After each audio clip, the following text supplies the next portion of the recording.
One of Muni's most popular light rail lines is back in business after a multi-year improvement project. The L is like the lifeline for a lot of people in this community, and it was for me when I was growing up in the city. So it's great to see it back. Welcome to Taken with Transportation, the San Francisco Municipal Transportation Agency's official podcast. I'm your host, Melissa Colross, and in September we welcomed L Taraval rail service back to the Sunset District and downtown San Francisco. Arriving westbound, 2-car L to San Francisco Zoo. We begin at a ribbon-cutting ceremony to kick off the return of the L.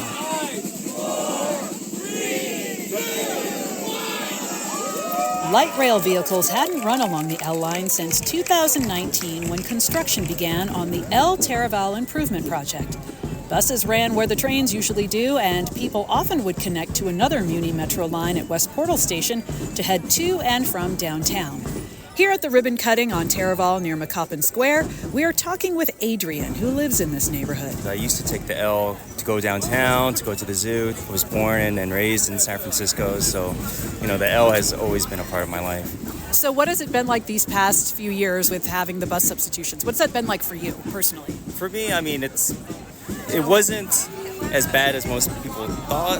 At least for me, it wasn't. So, we had to make some diversions. Some bus stops had to be relocated, but it wasn't so bad for me after a while. I got used to it. After the ribbon is cut, we get on the L for the first return to service ride. That's where we meet Cynthia and Joshua Kelly, who live near the San Francisco Zoo. They moved to the Sunset after the project began. We've lived here for 3 years, but we've never seen the train run before. We live right on the bus line, and so it has been a little, we have had to get used to the extra sounds and stuff, but we know how important public transportation is for our city and for our climate goals, so we're excited to see the return, and the end of construction is also very exciting for us. As was the case for Adrian, taking the L replacement bus to West Portal and then transferring wasn't difficult for Cynthia and Joshua when they would head toward downtown, but it wasn't perfect. It usually was pretty okay going there, but coming back, you'd get stuck waiting for the bus. And so a lot of times we would just end up taking an Uber back, if you're coming from downtown. But now with the train, we won't have any transfers, so... the other cool thing is our oldest kid will go to middle school next year, and they will take this train up to Hoover. So it's really nice because we don't have to worry about walking a bunch of blocks by themselves and stuff like that. It's just so easy. So how did we get here? Why did Taraval need all this work in the first place? For that bit of history, we turn to SFMTA Transit Priority Manager Michael Rhodes. This is a corridor that had rail that had been, the tracks on the trains that had been out there since the 1970s and was approaching 50 years of age at this point. It had to get replaced. We also knew that the sewer and water lines under Taraval Street were in even worse, more urgent need of repair. They were 100 years or so of age on average across the corridor. And to ensure that people have consistent water access and can flush the toilet and not have a problem, we knew it was time to replace those as well. And if you don't do that, there are bad things that can happen when you don't have sewer and water lines that are maintained. Even though we took the lead on the project, it actually was a joint effort between the SFMTA, the San Francisco Public Utilities Commission, and the city's Public Works Department. The PUC handled the infrastructure repairs below ground, while Public Works repaved the street after each segment of water, sewer, and track work was complete. Keenway Key is the SFMTA's Deputy Director of Construction Management for Capital Programs and Construction. He managed the L Taraval Improvement Project and says the three agencies really had to work together. From the get-go, we set a clear framework for each agency, what we're supposed to do, and we also hold regular meetings. The open communication is really important. I think that kind of help us collaborate in a way and also coordinate each other. That's talk about schedule issue. And we share resources in a way that, their strength, our strength, we kind of help out each other. Key tells us that on the SFMTA side alone, a lot of staffers were involved in the work, from planners to a variety of engineers to inspectors to safety officers. Now the sewer and water pipes have been upgraded, the rail tracks replaced, and Taraval Street repaved from curb to curb. We also replaced the overhead wire system that powers the light rail vehicles. But the corridor needed more than that. Rhodes tells us Taraval is on our Vision Zero high injury network. It's one of the streets where we have the most collisions, and we had a really clear pattern of what was happening. We saw a strong pattern of people stepping off the train into a lane of traffic because there were not safe boarding islands on the street at that time. And we had about 5 people every year getting hit, stepping off the train, hit by a car. Unfortunately, while cars are required to stop for trains, when people are getting off the train, if there's not a boarding island, we found that about a quarter of vehicles don't stop. We studied it very closely. We tried a lot of other methods like signage and enforcement, but we were finding that there was nothing we could do short of putting safe infrastructure out there to ensure the safety of riders getting off the train. So we took the opportunity to make further transit and safety improvements as part of the L Taraval project. The 2 big things we focused on were improving the reliability of the train through things like transit lanes, traffic signals that have signal priority, removing some of the most closely spaced stops on the train, as well as addressing that key Vision Zero safety issue so people getting on and off the train have a safe place to board and alight. We made sidewalk and crosswalk improvements to make intersections safer, and we built 22 new or extended boarding islands that allow people to get on and off the L without having to step immediately into the path of traffic. Those islands make a big difference, says Sunset resident, frequent Muni rider, and mom Jan Chong. I don't know if anyone else has had the experience, the pleasure really of trying to wrestle a toddler and a baby in a stroller on the Muni straight off the street, which is how it used to be over here on the L. That is its own fun experience. And if you have toddlers, they're super excited about trains. They're super excited to get off the train. When that stop comes, they just want to run right off. And it's always been kind of scary, to be honest. It's been so nice to have the islands now. I mean, my kids are a lot older, so they're not darting off the train, I hope. But now there's a nice big island, so you can step off. And even me, myself, can just step off without having to crane my head out and be like, wait, is there a car coming? Is it going to realize that it's supposed to stop? Chong also has noticed another significant change. I live, maybe like 50 feet from the Muni track, which is a conscious choice. I bought my house here because I wanted that access to transportation. I rented for many, many years, steps away from the N-Judah. We used to play a game called N-Judah or Earthquake with my roommates whenever we were talking. Sometimes it was actually an earthquake. Being in our current place after the track improvements, it is just so much quieter. The first time we moved into our new house, my sister was living with us. She'd never lived near the Muni train, and the first day was like, what is that noise? What is going on? How do you live here? My dog freaked out every time the train came by, but now with the new track improvements, we can barely hear it. It's great. An unanticipated side effect, I will say. I was excited that the train was going to reopen because I wanted to just be able to catch it from the end of the street, but now also not getting that morning alarm clock is also a big advantage. We've talked to several Muni riders in this episode, but what's it like sitting in the driver's seat of an L Taraval light rail vehicle now that all this work is done? We climb on board a parked LRV to discuss that with Muni operator Tammy Bedford, who has been with the agency since 2007. Bedford worked on the L Taraval before the improvement project and now is back on the line. She says that elevated accessibility platforms, or lifts as she calls them, on the boarding islands also are making a difference. You see more people come out. Yesterday I got a lift with 5 carriages. I'm saying I've never seen that on a Taraval. And that was nice because they had their children with them. They were all going to the zoo. I was able to chit chat with them, and it was just great. I think the experience that the people are having for the Taraval is just phenomenal. The shops out there, they look vibrant. It just seems like everybody is together, and I think they love it. Bedford tells us the overall vibe on the line has shifted.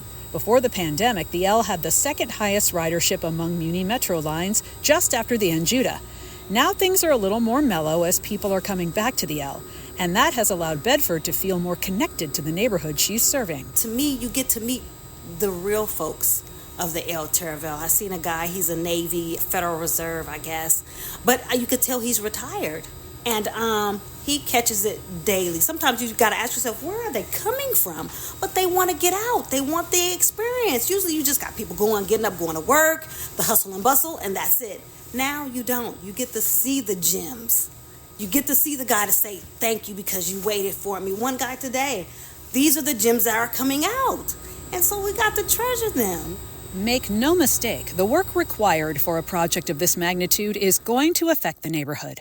Transit Priority Manager Michael Rhodes. It's unavoidable that there's going to be some disruption when you're shutting down your rail lines, you're digging up the street to put new sewer and water lines in, you're repaving the whole street from curb to curb. Some disruption is inevitable, but we did everything we could to minimize that through ensuring that lanes stay open, at least in both directions at all times, even if it's slow. We also thought about how we kind of phased it or sequenced it. Is it better to have really intense construction everywhere for a shorter period, or does that kind of overwhelm folks? And is it better to spread it out and sequence it in a way where there might be a little bit lighter disruption, but it's going to last a little bit longer? And we did end up a little more on that side of things, and that's why it took a little bit longer, but it also meant that we didn't have two major staging locations for huge long stretches of rail that could be really disruptive for the neighborhood to have both of those at once. And a lot of that was based on feedback we got from merchants and residents, not only before the project, but during the project, that we were able to respond to and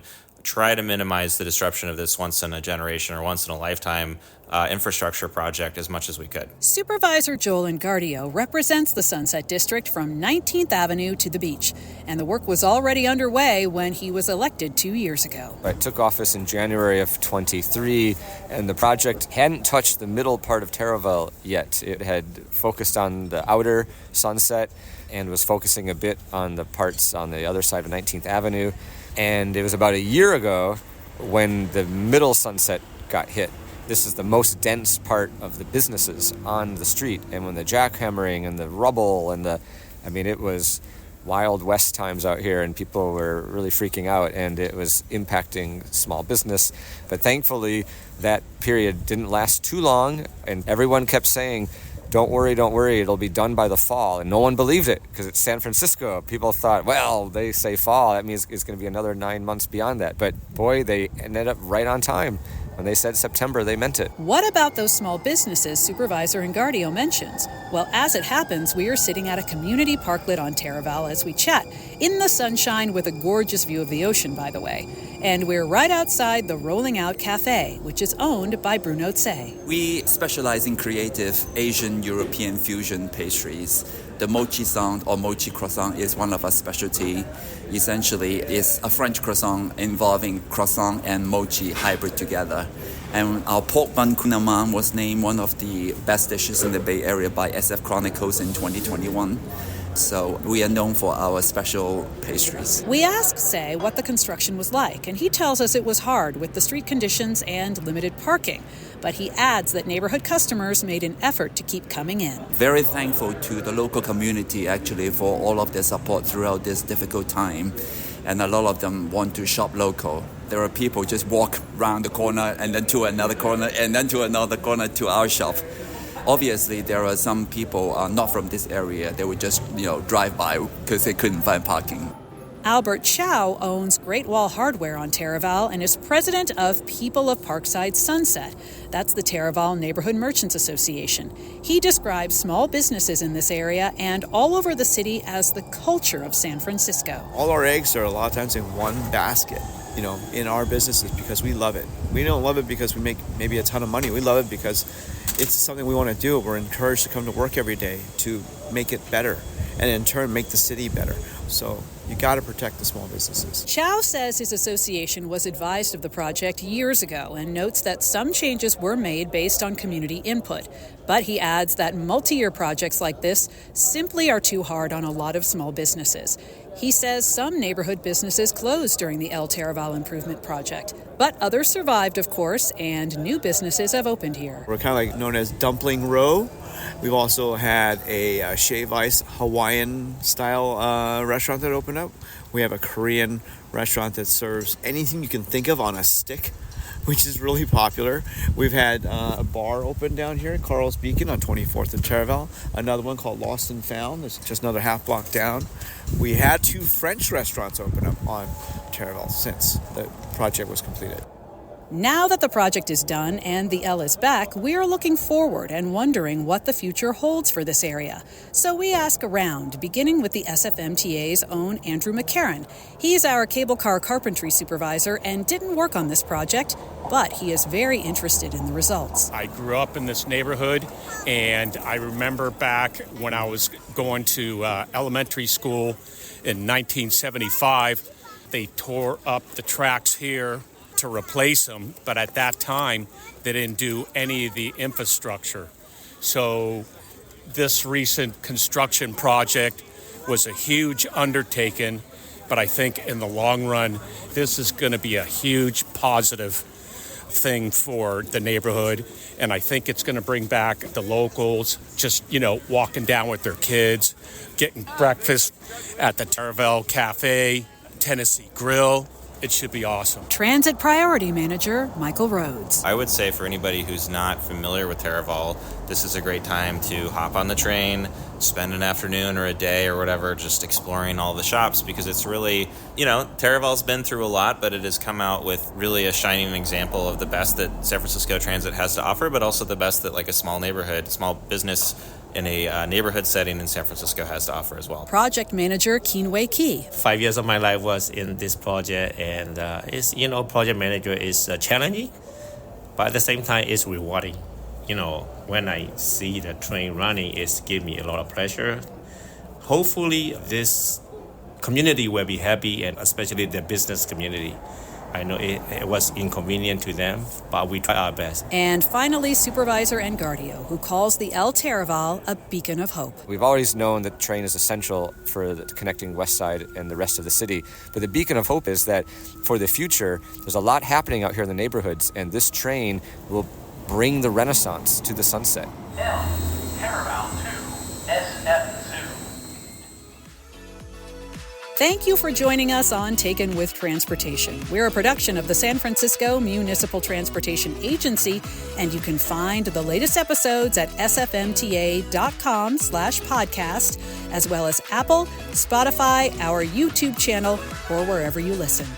I'm Melissa Colross. Be well and travel well.